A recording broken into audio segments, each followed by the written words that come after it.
everyone, and welcome to Safe and Sober. We may come from all over, but we all face the same challenges at school, at home, and with our friends. Today we're going to learn about alcohol, what it is, what it does, and how decisions that may seem small can have lasting impacts. We have a short animation that will tell you pretty much everything you'll ever need to know about alcohol. Finally, we'll hear a real story from real people about real-life consequences. This is Safe and Sober.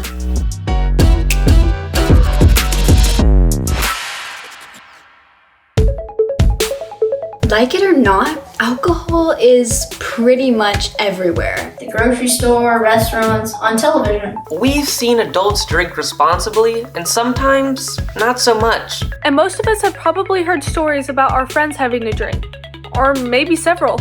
It may seem harmless, but in fact, it's quite the opposite. So what exactly is alcohol? And what does it do to our bodies? Well, that's what we're gonna learn in this next segment. Take a look.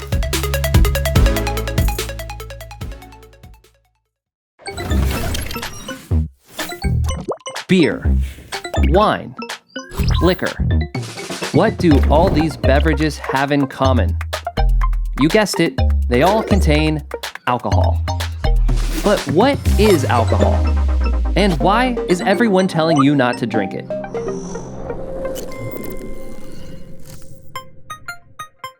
Alcohol is a chemical compound, and it's pretty powerful stuff.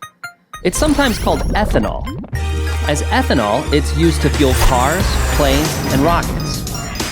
When consumed, alcohol goes into your stomach and then soaks into your blood.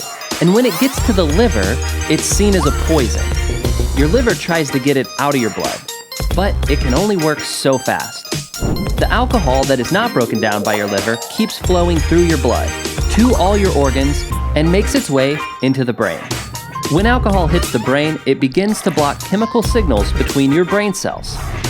This causes slowed reflexes, blurred vision, slurred speech, and impulsive behavior. In other words, it gets you drunk. And the more you drink, the drunker you get. And the drunker you get, the harder it is to make good decisions. That's why it's so dangerous to drive a car if you've been drinking, and really dumb to get in a car with someone who has. Also, it's illegal. If you're caught, you can get arrested. You can lose your driver's license. You can get hit with expensive fines. A judge could issue you mandatory community service or incarcerate you. But even if you don't get caught drinking underage or driving under the influence, alcohol is extremely harmful to a young and forming brain. The human brain is still developing well into your early 20s. And while it's developing, it's a bit like wet cement. It doesn't take much to damage it, and the damage can be permanent.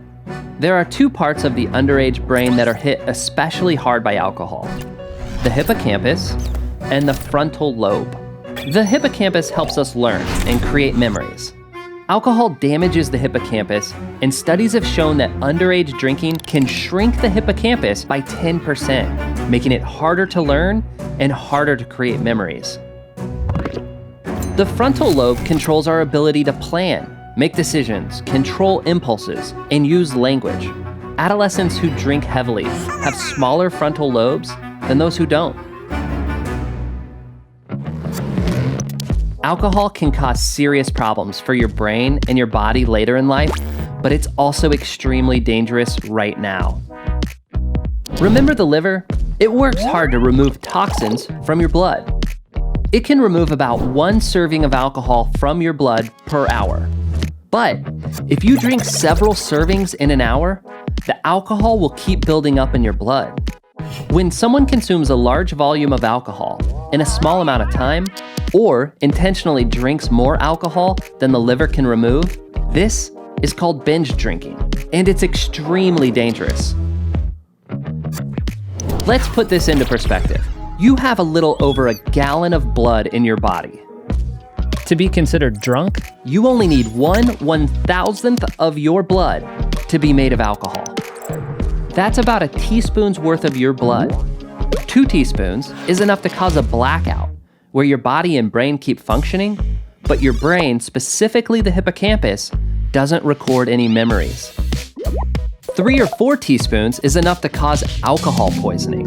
Signs of alcohol poisoning include vomiting, seizures, and dangerously low body temperature, as your body loses its ability to regulate simple functions. If you get to that stage, it's likely to kill you. So if underage drinking can get you arrested, cause brain damage, and can literally kill you, why do almost 30% of people under age 15 try alcohol? One simple answer is because their friends do. Everyone likes to fit in and feel like part of a group. That's totally normal, but that doesn't mean you should risk your health and your future. It's okay to say no if your friend offers you alcohol. It's okay to tell them you're gonna wait till you're older. In fact, if you say no, then you can help others your age have the courage to say no too. And it feels great to know that you're not influencing others to harm themselves. Our advice? Wait until you're 21. After all, you only get one brain. So in the meantime, stay off the wet cement.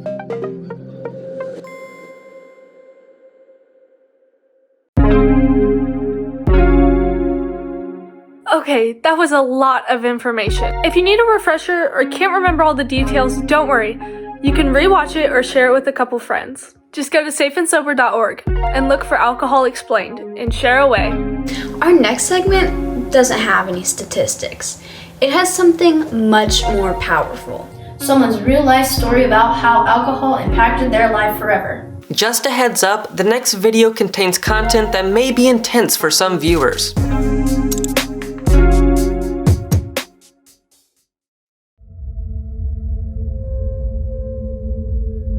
I had driven after a few drinks before. And I wouldn't drive after a lot. I mean, I know. Not to drive drunk. It wasn't something that I thought I was doing. People my age, they think that it can't happen to them. And it's not about you. It doesn't matter if it can't happen to you. It can happen to somebody else.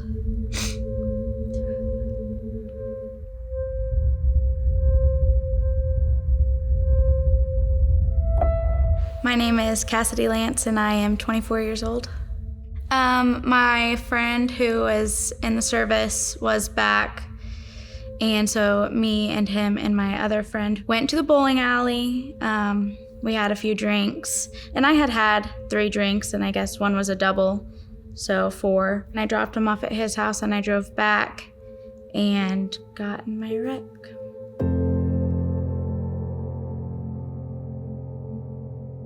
So I remember stopping. I was in a turning lane to turn, and I stopped because it was a red light. But I looked up and I thought I saw green, which I'm guessing was the go straight, not the turning.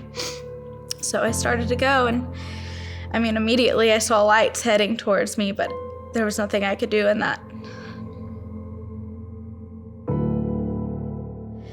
The impact, it was completely silent, and everything was just in slow motion. I felt my Jeep flip, and I just remember just sitting there staring forward, and I knew it was gonna happen, so I kind of braced myself and held on to the steering wheel and tightened up, and it was just the slowest, I can't even explain the feeling. It was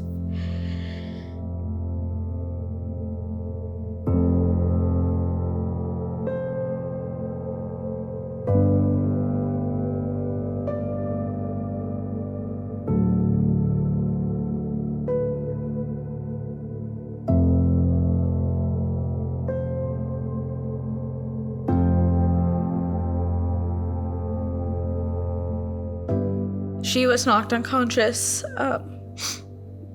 Her van hit me head on. It hit my passenger side, so I didn't really get the bulk of it. She did.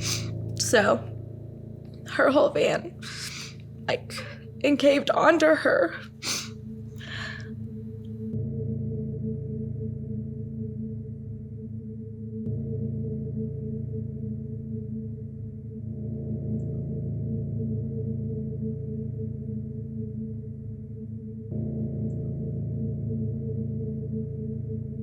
The cops showed up and I walked them through what I had known to have happened, and they assessed the scene. And I actually asked for one of their phones to call my dad to come pick me up. Then they asked me to do a field sobriety test. My dad was waiting for me, and he got to watch me get arrested.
So it took a year to finally finish. I was in court every few months.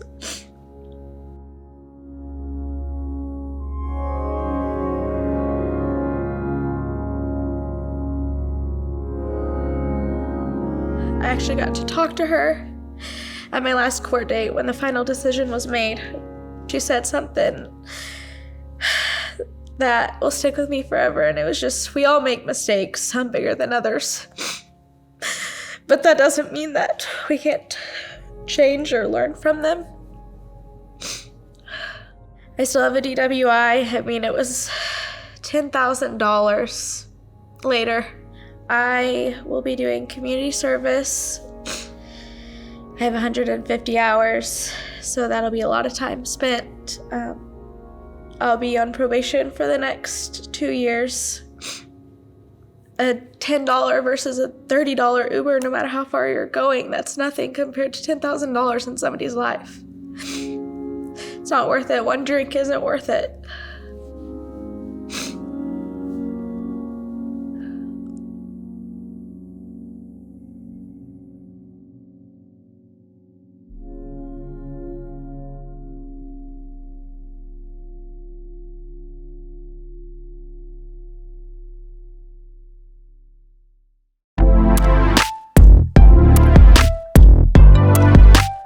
The truth is, our decisions really do matter. Sometimes these choices seem small and insignificant. But how we decide to handle the decision of whether to drink or not drink can have lasting impacts on us and the people that we love. Life isn't always fair. Sometimes we make stupid decisions and nothing happens. But sometimes stupid decisions lead to tragedy, and we can't go back in time.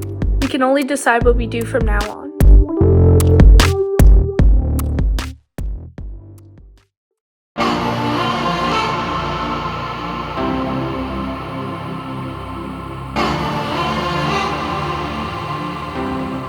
We've learned some useful information about the science behind alcohol. And we've seen firsthand how our decisions can impact the world around us. And that's all great, but none of it really matters if you don't turn information into action. So what can we do? How can we make an impact? How can we change our school and our world? Well, the bad news is you can't control other people. We can't control how many alcohol ads we're exposed to.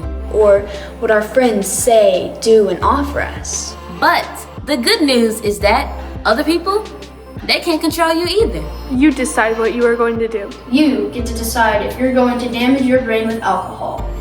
You get to decide if you're going to risk everything you love for just one drink. We all know decisions have consequences. But now we must take control of our future. Even when our friends disagree with us. Your buddy isn't there telling you what to wear in the morning or what to eat for breakfast.